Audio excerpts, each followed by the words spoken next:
Welcome to the PA Books Podcast. PA Books is a production of PCN, the Pennsylvania Cable Network. This program features interviews with authors of books on Pennsylvania people, history, sports, business, nature, and politics. We hope you enjoy this podcast.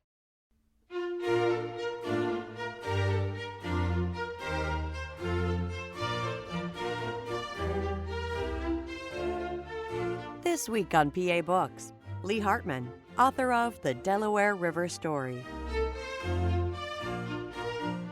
Lee Hartman, author of The Delaware River Story, Water Wars, Trout Tales, and A River Reborn. When did you first get interested in fishing? Oh boy, that was probably I was 7 or 8 years old, and I fished a little tributary called Pine Creek, Little Pine Creek, behind my house. Well, it was about a mile and a half behind my house, and I would walk down there and dabble some worms, and that's where I started. Where's Pine Creek? Little Pine Creek flows out of Delano. It actually starts with some of the sewage that we had back in the 50s, early 50s. We had the town had sewage dumped right into the stream, so you had to walk about 2 miles downriver to get some fishing, good fishing with brook trout, native brook trout. How'd you learn? How did I learn how to fish? My older brother, Eugene, he taught me how to fish, and I started fly fishing at 12 years old. Do you remember when you caught the bug? I caught the bug early in life. I mean, the first trout I caught on Little Pine Creek, the fish had to be 6 inches long, and I was with my neighbor, Bobby Cayley. He was he was a teenager, and I was just a young pup. And I caught this fish about 5.5 inches I measured, and I was so disappointed. And so Bobby came up and he gutted it and he stretched out. He says, "Now it's 6 inches." So that was my first fish ever, trout. So I remember it like it was yesterday. How did this book come about? I wanted to write this book to capture the feeling of how important the Delaware River is to everyone. That includes all the anglers that are up here, homeowners along the river corridor, and the 17 million people that share and drink the water. The river is just pristine and clean and clear, but it wasn't always that way. And I decided to write the book on the history and what we have today. Now, you say in your book that the Delaware River is one of the most important rivers in America. Why is that? Well, 17 millions of people drink the water, first of all, and it has a good run of shad fishing coming up. Philadelphia is now clean and clear, and I think it's a clean river. The Schuylkill River, where it enters to the Delaware years ago, it was all polluted from the coal mining industry. And that pollution caused a lot of times a roadblock for the migrating fish that come into the river, for instance, shad. And that eventually was cleaned up. How much time do you spend fishing now? Well, I'm a guide on the river. So I'm 77 years old, but I'm still guiding. And I guide about 2 to 3 days a week. So I do a lot of fishing. I travel the world a little bit with groups. My first book I wrote was Trails in the Wild Frontier, and that was all on Russia. I was one of the first Americans to fish over there and explore their rivers in Siberia and Kamchatka and the Kola Peninsula. What's different about fishing in Russia?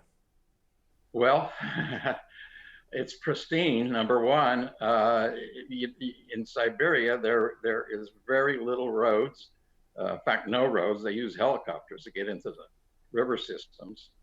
They have one of the best Atlantic salmon populations there are in the Kola Peninsula. But they didn't know how to, they're trying to attract more business over there. And that's how I was chosen to go over there and take a group and explore these rivers. It was back in 1990, and they just opened their borders to business people. And one of the person that hired me had a connection with Russia through his wife that was Russian born. And he asked me to put a group together and work for him, and that's what I did. Now, tell me about fishing on the Delaware River. What is special about fishing on the Delaware? Well, the Upper Delaware there's two reservoirs on the river system, the Papacton and the Cannonsville Reservoir. And one of those reservoirs, Cannonsville, releases most of the water to satisfy a target down at Montague, New Jersey, and that's for the water supply for New Jersey. And so that cold water has created a great trout fishery, wild trout fishery. It's not stocked. These tributaries that they use for spawning these trout, and it has grown to a great industry up here of fishing.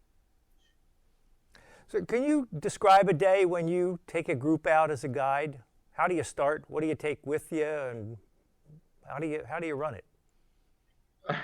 Well, yeah, I take two people. I have a drift boat and a raft. I use either or, and I had a fishing camp called Indian Springs Fly Fishing. This is how I started up here, and I did 1 or 2 day trips.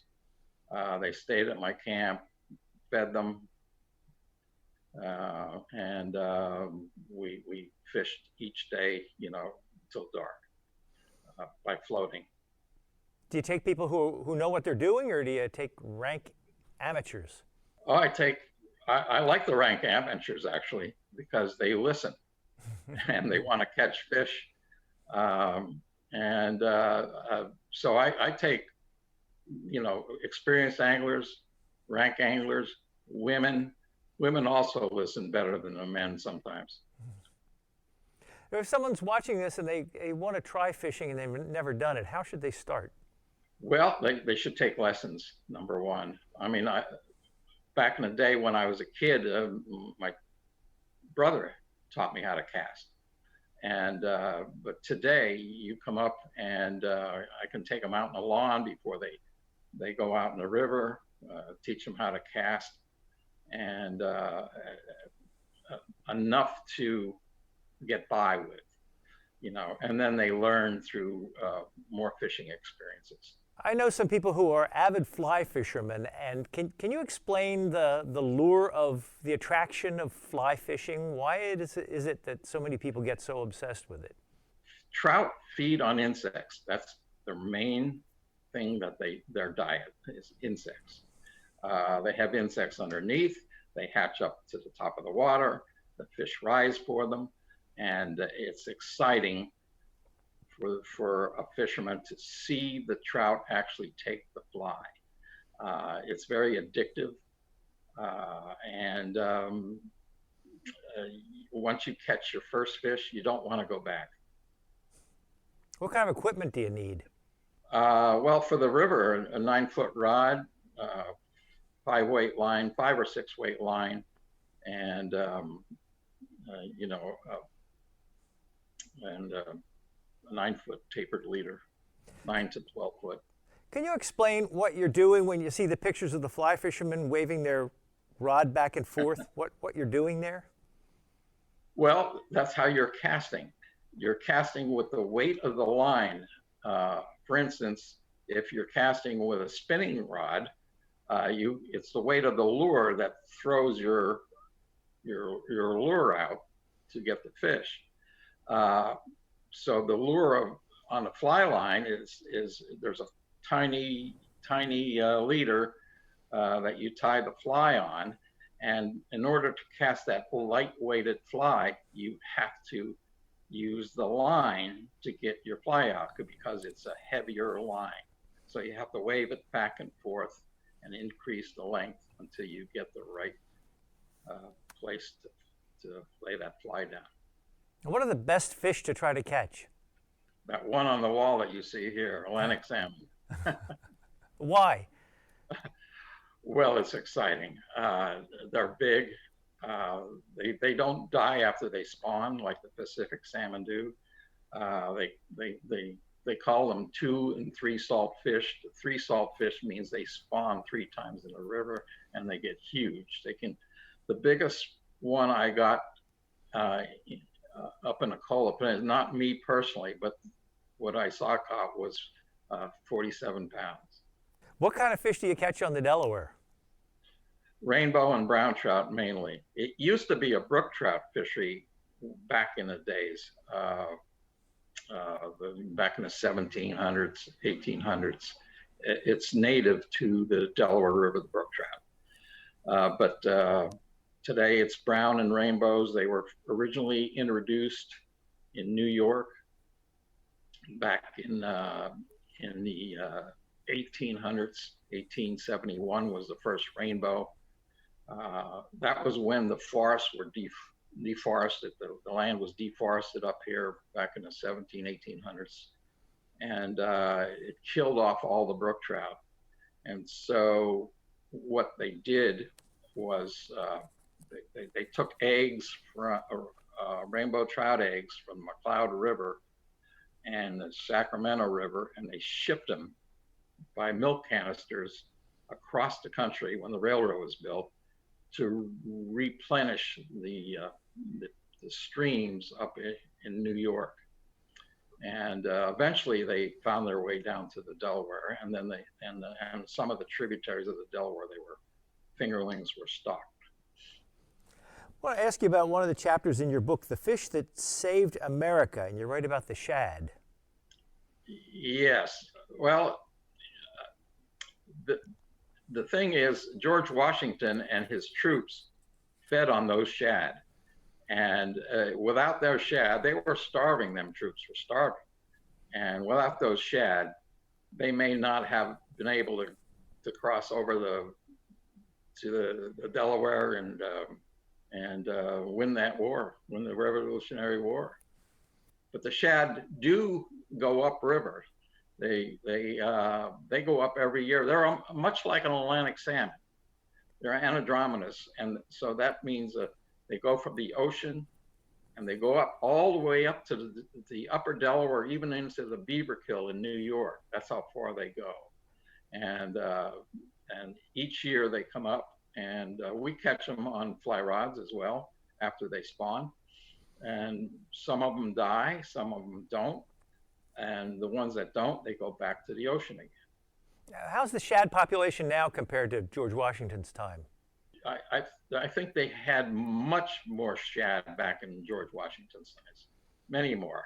But they lost a lot of the shad runs over the years through pollution in Philadelphia and Trenton, and there was pollution blocks. So then when they discovered that the shad industry was collapsing because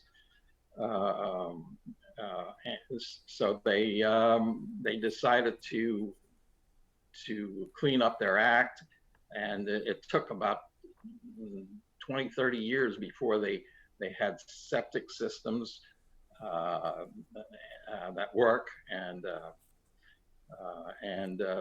finally they cleaned it up, and they came back, and not in the numbers that they were. One of the things you write about, which is kind of a surprise, you say in 1890 an estimated 7 million pounds of sturgeon were caught on the East Coast.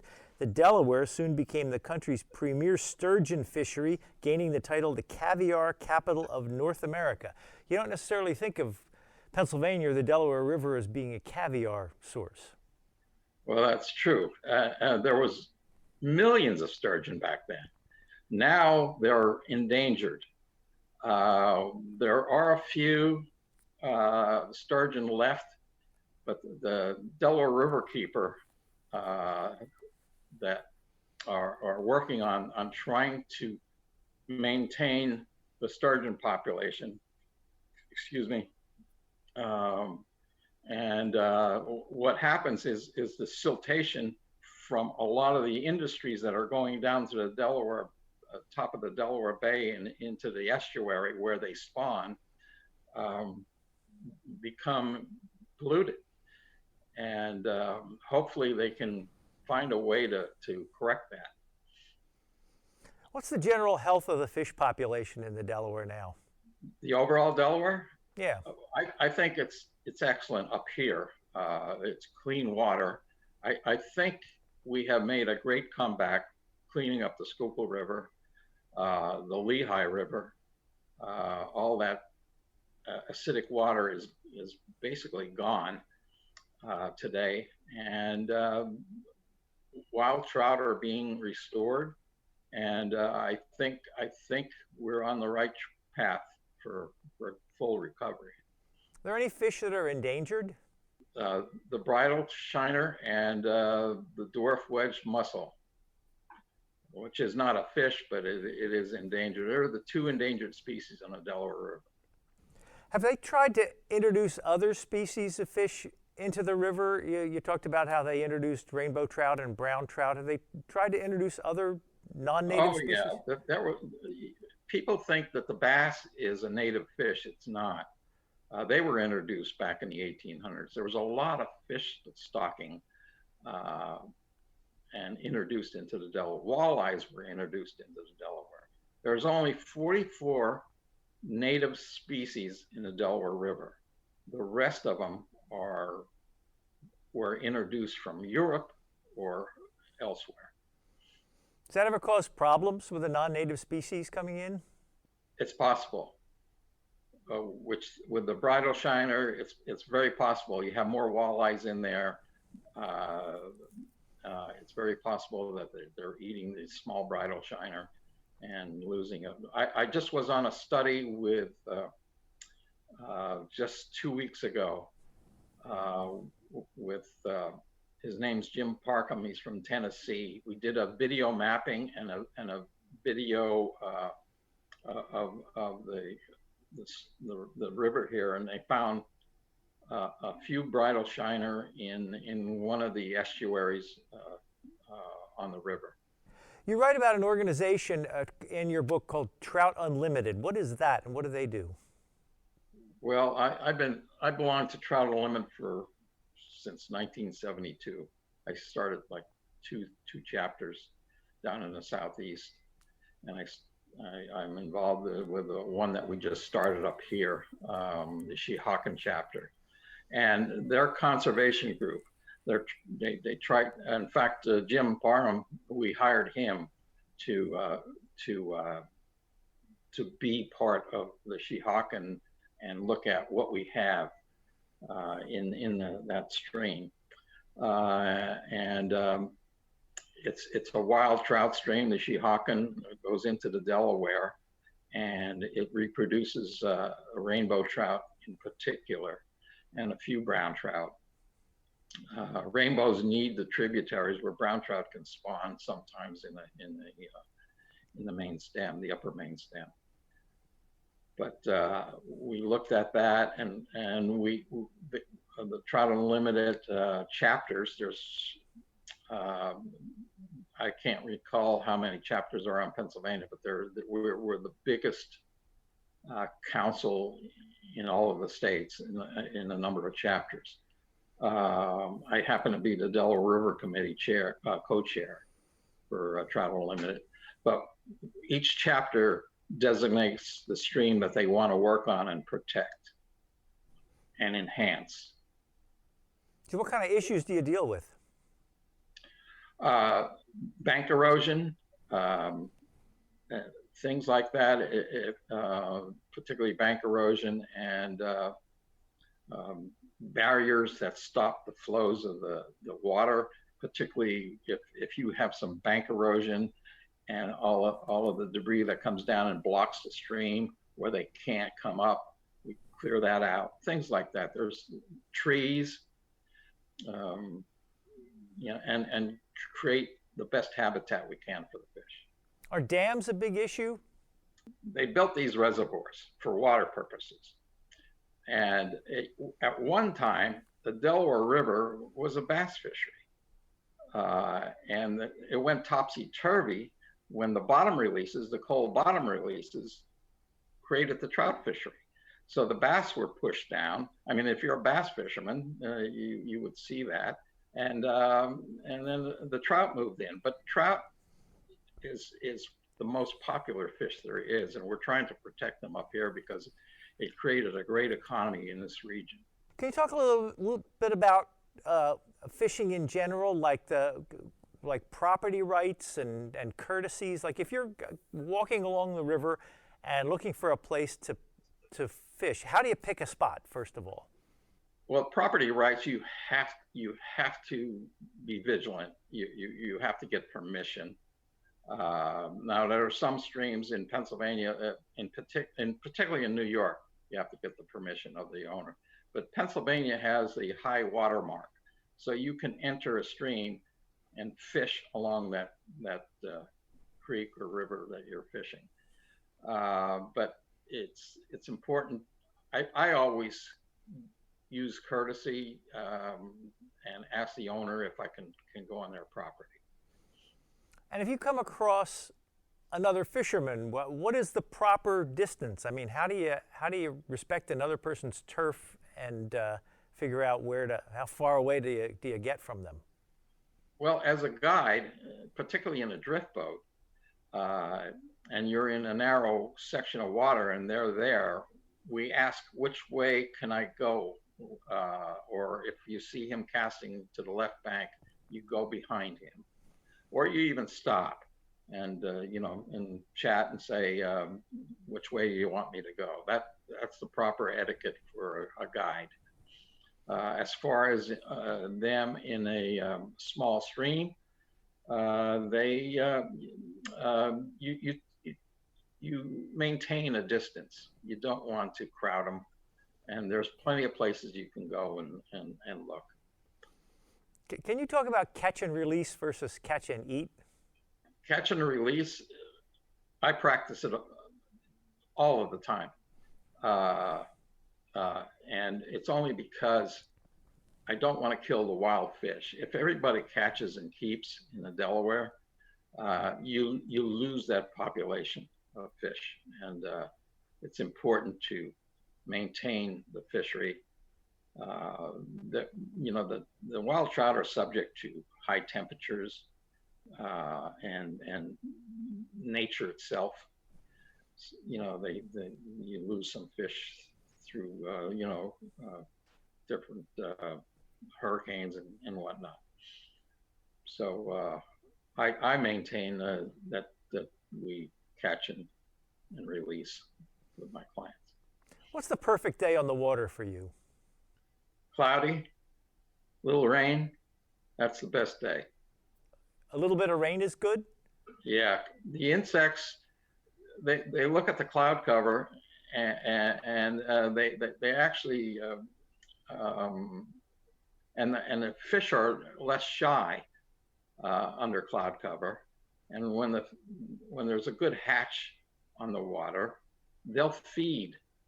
In the sunny days, particularly brown trout, they don't like the sun, and they're uncomfortable rising for a fly in the sunny conditions.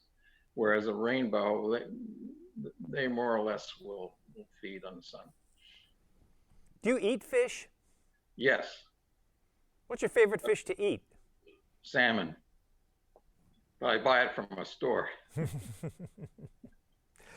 We only have a couple minutes left. Tell me a fish story. A fish story. I'm going to tell you one. This was on the East Branch of the Delaware. The fellow was blind. That was his son bought him I think it was his 70th birthday. He hadn't fished in 20 some years, 25 years, because he lost his sight. Not completely, but couldn't see to the tip of his rod. And I rigged him up with a fly rod. He had a Shakespeare Wonder Rod, believe it or not, which is 30 years, 40, 50 years old.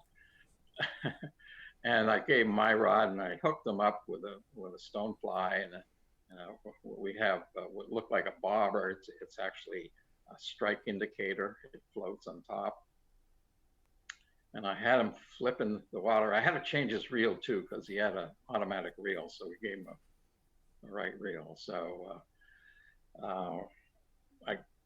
he could cast about 15 feet, and I would tell him to pick up as soon as he catches a fish or pulls that bobber down to help him out.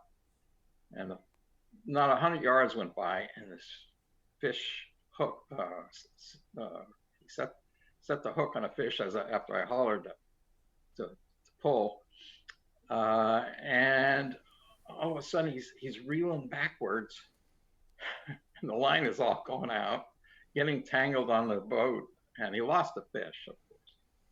So I had to straighten him out, had to take him to shore, teach him how to, to reel the right way.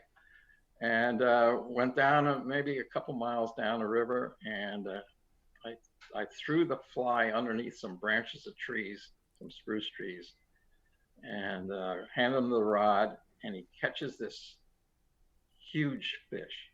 It was 24 inches, and it's big, very big by all standards up here. And he hooks it, and I jump out of the boat, and I says, we're going to take you downriver. And we're in fairly shallow water, and I just used the back of the boat to steer him down with that fish, and kept giving him directions. And he landed this fish, and he wasn't surprised or even elated.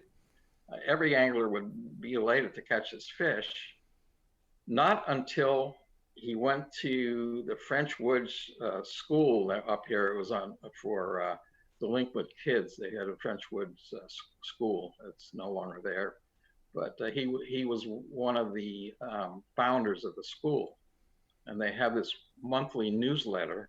I took a picture of the fish and gave it to the monthly newsletter of what he caught. A week later, he calls me, very elated. He says, Lee, I saw my picture.